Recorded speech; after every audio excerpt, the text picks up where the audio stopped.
Hello and welcome. You're watching KYC. Thanks for tuning in. I'm Harsh Saita. With me is Anushi Vakharia. And Anushi, the entire power space is ripe because there's plenty of demand globally as well as domestically. The runway is very, very strong. And therefore, the entire power value chain warrants a revisit. And of course, understanding the next 5 years and how much of that is actually discounted in the valuations starts to become important at a time like this. So what we've picked up today, viewers, frankly, is Quality Power and Electricals India. And it's, of course, a newly listed company. February of 2025 is when it listed, has given stellar returns from that point. But what I really want to know with regard to Quality Power specifically, they are doing a major ramp up in capacity. Let me make this easier. They did around a 350 crore top line in FY25. The ramp up over the next 2 to 3 years will mean a capacity to clock a revenue of 2,000 crore. Whether they do that or not is a completely different case. But the point being, the ramp up is going to be very, very substantial. And the capex for that ramp up is going to be in around the 750 crore mark. How they fund the capex will be important. But the first piece that I want to know is the timeline for the capacity ramp up. 2-3 years is the 2,000 crore number. How quickly do we phase up? And therefore, during this period, what's the execution going to look like? That's point number 2.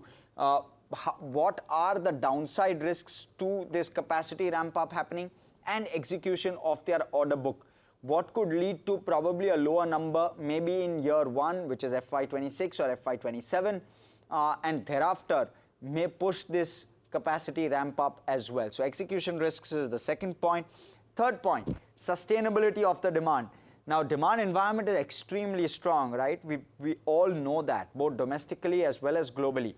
But if that were to change, such a substantial ramp up will mean that orders won't flow through, pricing will come under pressure, and so will margins. So you want to keep one eye on that ball as well. And that ball is sustainability of demand as well as how competition is ramping up in other parts of the world, because this is not just a domestic focused player. It gets a large part of its order book as well as execution from global factors, and that impacts the numbers as well. So geopolitical issues, including the likes of a subsidiary which sits in Turkey, an acquired subsidiary, and therefore, how does that really pan out and play out? What are the downside risks with regard to geopolitics? Now, Meru is the subsidiary. Margins are lower than the margins of a Quality Power. They've guided that margins will largely start to move towards the margins that a Quality Power today clocks. So you'll have a margin which will slowly get into the 16 to 18% kind of band, which is currently at 13 to 15% for the subsidiary, which is Meru. So as efficiencies start to kick through, you'll start to see that ramp up with regard to margins. How does that happen and how quickly does the blended margin go to 16 to 18% will be the question. FY28 revenue at rupees 2,000 crore. That's the capacity which we spoke about. That's the golden number for me. Can that happen? Will demand sustain? And will execution be possible to hit a 2,000 crore revenue? Capex of 750 crore, where will it be funded by? And fluctuating working capital requirements, is that a concern at all? All of this is what I'd want to know with regard to a Quality Power. But first off, as we always do, let me start off with what the company is about. It's an Indian origin global tech supplier for power networks. It manufactures high voltage power equipment for transmission as well as grid projects. 74% of the revenue comes from international markets, which is Europe, Asia, Middle East and Americas. I don't know what the goal going forward is going to be. That we need to find out from management.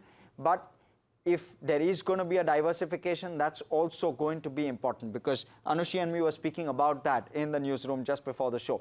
Operates 7 facilities in India, Sangli, Aluva, Bhiwadi, and in Turkey, in Ankara. 210 customers, including Fortune 500 utilities as well as industrials, sit as customers for this company. Now, in terms of products, start off with the products, most of which are in the power space. So I'll start off with the first one, reactors. They regulate, restrict voltage and current in the transmission system.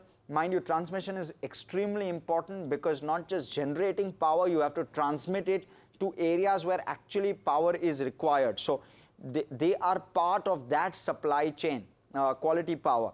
Transformers is the other piece. They allow for changing voltage, grounding system, system safety, all of that gets covered within the transformers basket. Then there's instrument transformers. They actually measure and control both the metering as well as protection part of the transmission system. And line traps and tuners, they signal filtering communication in the grid infrastructure. So all of that is required when you set up such a large grid infrastructure. Now the other part is the power quality systems. That is largely FACTS, which is facts, right? Now what are facts? Well, they stabilize the grid voltage. They're critical for renewable integration because you will have fluctuating power, especially where renewable is concerned, and to kind of stabilize that you need facts which help you stabilize the grid. Then you have harmonic filters. They remove distortions, prevent equipment from malfunctioning. You also have capacitor banks or shunt reactors, and those, they actually improve power factor and voltage stability. The usage, of course, is split into two baskets. One is HVDC, which is long distance bulk direct current power transfer, which happens like, for example, across major renewable corridors. That's when HVDC is largely used. And then you have facts, which enhances grid reliability and performance. It integrates renewables and reduces blackouts. So largely products are in two baskets based on usage, and those are the two baskets which they are in. The business model that they work under, they win contracts first, majorly through global bidding with utilities as well as EPCs, and thereafter they design, manufacture products only post receiving the order. So first you will have the order coming in, thereafter you will have execution happening. Manufacturing happens in India as well as Turkey. We've spoken about that. It sells to utilities, EPCs, renewable developers across 100+ countries. There are no long-term contracts which it enters into, and it expands via strategic acquisitions. Something like a Meru is what they've done in terms of acquisitions. Let's talk about raw material costs and exposures there. Well, they have to buy what kind of raw materials? Aluminium, copper, steel, insulation, power electronics, resins and insulators. All of those, or most of those, are commoditized, heavily commoditized, and therefore the raw material prices fluctuate. There is a risk of that. Price volatility and supply disruption, both are big risks within the value chain of raw materials. And what they typically try or attempt to do is they negotiate pricing in advance and they try to pass on cost inflation to the customer. So all of those are largely an understanding of what the company does and what the possible risks are, especially on the raw material side of things. But let's start off with the key metrics, and I'll have Anushi come in. Anushi, anything you want to give us in terms of perspective with regard to this company, about the company? No, in terms of, the overall picture, you've covered it fairly well in terms of how these segments are. Interesting would be to get a sense in terms of where the mix is concerned in terms of the coil production. We are looking at significant capacity expansion plans going in Sangli, especially about 9 times of an increase is what we are looking at. So questions on that would be something that we should be watching out for. But, let's start off with the income statement bit first now. It's a consistent kind of a growth story that we are seeing in terms of where the revenue growth number is concerned. Last year, they clocked in about 11% of a growth. In fact, if you look at 12% of a growth, in fact, if you look at the 3-year CAGR, we are seeing about a 23% of an increase. Now, margins on the other side, we've seen a healthy uptick in terms of where the FY24 to 25 numbers are concerned. In FY25, we've clocked in margins of 19%. This is in comparison with the last 3 years of 13% of a profile that we are looking at. 41% of a CAGR growth is what we are looking at. Net profit about 34%. So it's the margin trajectory which is interesting going forward, as blended margins, they expect to keep it in that particular range, right? Yeah, that is the goal. Blended margins will largely be in that range, and especially in the 16 to 18% band is what they've guided for. They'll come off largely because of the acquisition they've made. So you want to keep your eye out on that margin trajectory. But let's quickly look at the balance sheet as well. The equity has obviously increased because of the IPO that's happened in FY25. You look at the book value, which is currently sitting at roughly 500 odd crore. The market cap is around 6100 odd crore. So price to book is around 15 times. You're looking at borrowing, which is negligible, frankly. No concern where the borrowing is concerned.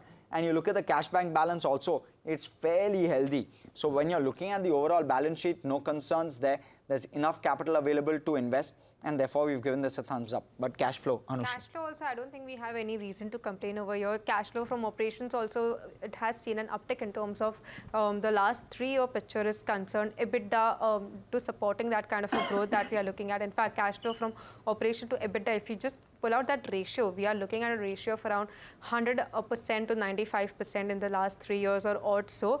In fact, even if you look at the cash flow from operations, it's the receivables, inventory, they have something, a bit of that we can be asking them in terms of where the net working capital is concerned. Yeah, so that's the case with regard to the cash flow. You look at net cash flow, positive at 141 crore, that's largely because of the fundraise as well. So some perspective there. But return ratios, you're seeing largely very good return ratios. Your ROEs, this is straight from the investor deck of Quality Power.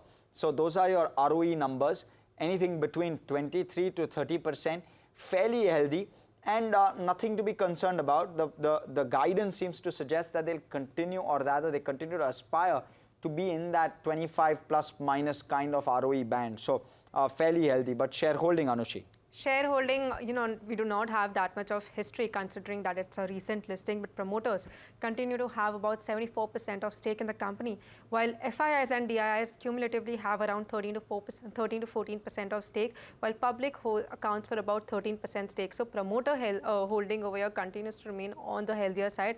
Let's see over the quarters, how does that pan out? Well, yes, let's look at street cred now. And when you're looking at that, IPO price was 425, the listing price was 436. Since listing, the gains have been solid. It's been a doubler since listing, near doubler. And the last 1 month returns are very, very strong, around a 51% return that it's given over the last month or so. So extremely strong gains, thumbs up there as well. You want to cover outlook? And thereafter valuations. Anushi. So let's talk about the outlook. So it's a strong growth story that we are seeing. We just saw about a 23% of a CAGR in the last 3 years or so.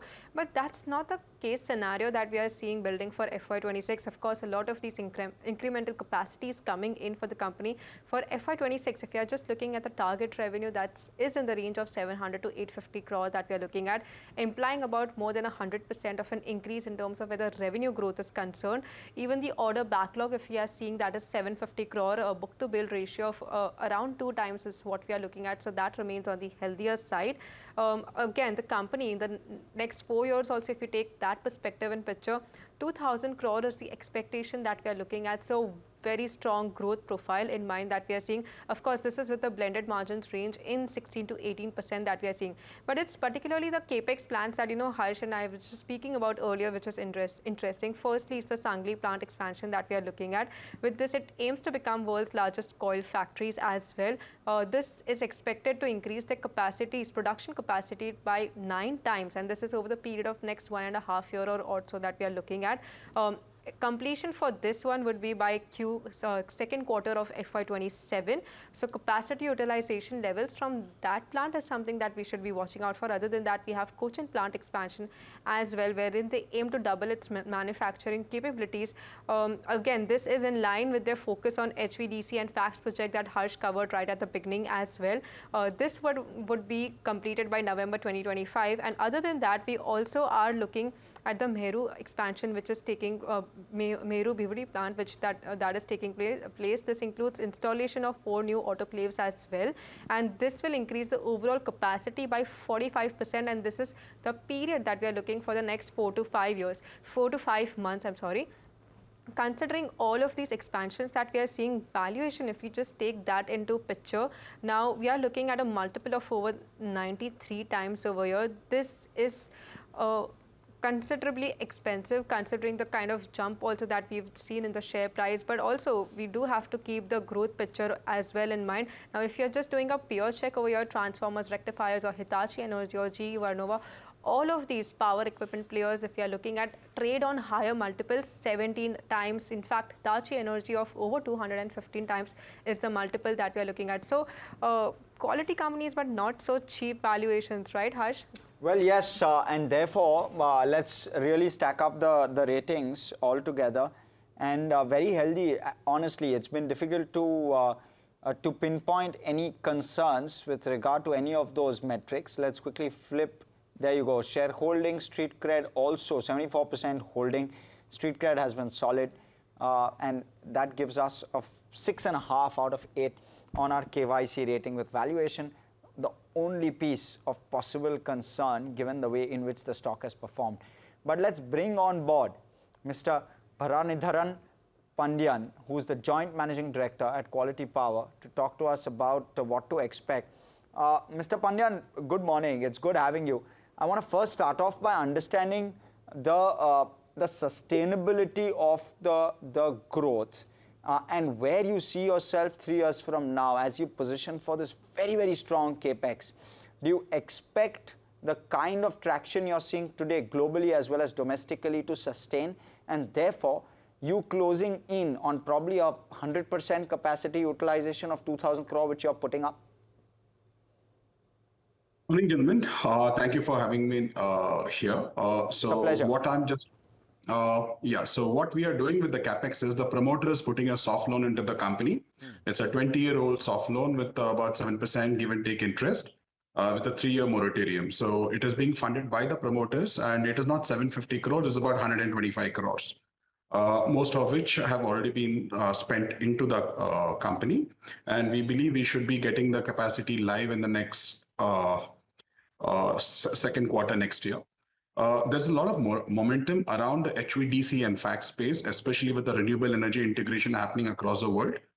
We believe we are just starting the peak of the HVDC curve in India, we being one of the very few manufacturers globally to be able to deliver such a product, qualify, and also we need to have a capacity to deliver, because these are massive contracts, not only in India, across the world.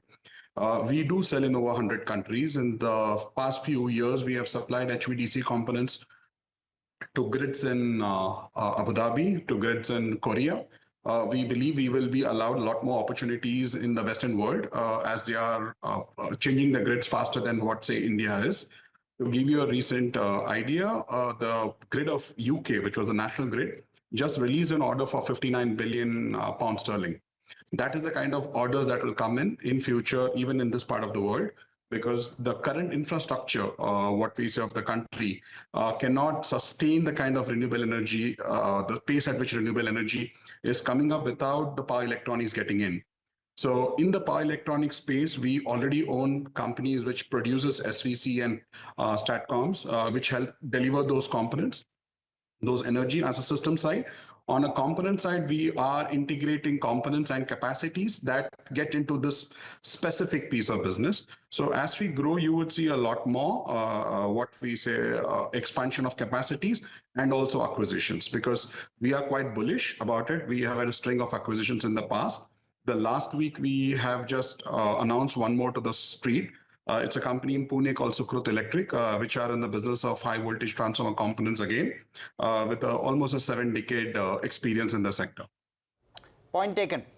Sir, I want to unpack, you've said quite a bit, so I want to unpack that a little bit. Firstly, for viewer context, HVDC, high voltage direct current. So that's for, of course, viewer perspective.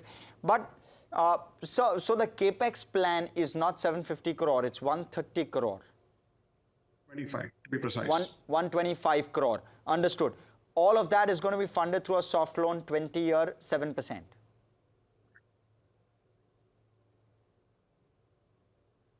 Okay. So we are betting on it as promoters. Fair point. Okay. And lastly, sir, so as you, is the predominant focus still on global, or is there going to be a larger focus on domestic? Because you suggested that domestic requirements will go up, but my understanding of what you're saying is it's not gone up as of now. The normal cycle time for an HVDC contract is between 3 and 4 years. So when some of the large contracts come in this part of the world, the EPCs take a few months to be able to generate that into specification and ordering. So we have already given a guidance that in the near future we do expect some orders coming in. So this is also anticipating global demand. We have been historically a company focused more on global revenue. We have had approvals in over 100 countries where we already sell. So we would like to keep the guidance on both sides, domestic and global. So as a company with the holdings in India, we would like to have the biggest benefit of all the HVDC facts investments in this part of the world. So we will see some uptick in domestic revenue going forward in the next 2-3 years, but our focus is still global. Our intention is to be a global quality company and not just a domestic company.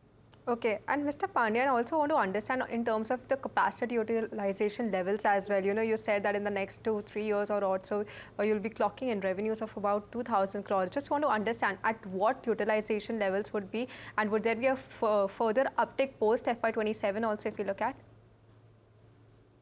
So this is a very large plant that we are bringing in. It is more than 300,000 square feet with another 1,000 more people joining the workforce. So we believe the capacity utilization will improve over a few quarters. At this current moment, we have more than 95% capacity utilization. So it will also decongest us immediately, and then we will build upon the product line. So we are betting into the company, into the infrastructure as promoters, because we believe there is orders coming in the market. Okay, now coming to the margin picture, the blended margin range is what you've given in the range of 16 to 18%. Now, Meru acquisition, in near term, while there would be some bit of pressure in terms of where the margins are, we expect to bring it in that range. Just want to get an overall picture in how the margins would fare in FY26 and post that FY27, 28, and also if you can talk us about the return ratios also that we can expect. So Meru is a fantastic company, great promoters, great technology, again working at 500 kV levels. Primarily focused in India. We believe with our support and our network, we would push this across the globe. We have had some successful exhibitions in the US where we have already more than 6,000 references. We are trying to get into Europe, Middle East. We recently announced an order along with Meru where we signed a 4-year blanket with the Israel Electric Company. So we believe as we shift them more towards the similar margins like us, we would see a lot more exports. And again, the domestic demand supply mismatch that is happening in the transmission level, that would also impact on the pricing power in the internal market. So that is why the guidance is, I would say, conservative. Got it. Mr. Pandyan, let me come straight to the point. Let's talk about FY28. Can you do a 2,000 crore top line with a 16 to 18% margin? Is that doable? So the last question that was asked on me, what was the peak revenue out of the factory? The peak revenue out of the factory was 2,000 crores. Yes. So the guidance given at the public market in the last con call was about 700 to 800 crores. We believe we are in the what we say the timelines or whatever the guidance points are. For the public data, it's still not public because we are in the silent period. So please let's meet post the silent period on that. No, sir, absolutely not violating silent period. FY26, fully appreciate that 750 to 800 crore is the guidance, and we've not asked you for that. So, but FY28, is 2,000 crore a realistic number? we are chasing the best possible internal, both internal and external. Point taken. What's the risk, margin risk to that, sir? So whenever we are in the products where we have already established ourselves globally, we see that the margins to be stable. So the old companies do not have a problem in margins. The new companies normally enter at a lower margin, but a couple of years in, I believe we should be able to pull them closer to where we are. So we do see ourselves as we have written in our DRHP, we are also an acquisition-driven company. So 50% we aim to be doing ourselves, and 50% we try to acquire technologies that are peer to us, so that we can increase the total basket that we offer to our global customers. Since our brands are approved in some of the largest utilities in the world, we believe that we will be able to push through the other products. Got it. Thank you so much, Mr. Panyan, for coming and speaking with us. Completely out of time on this edition of KYC. Thank you, viewers, for tuning in. From Anushi, myself, that's a goodbye.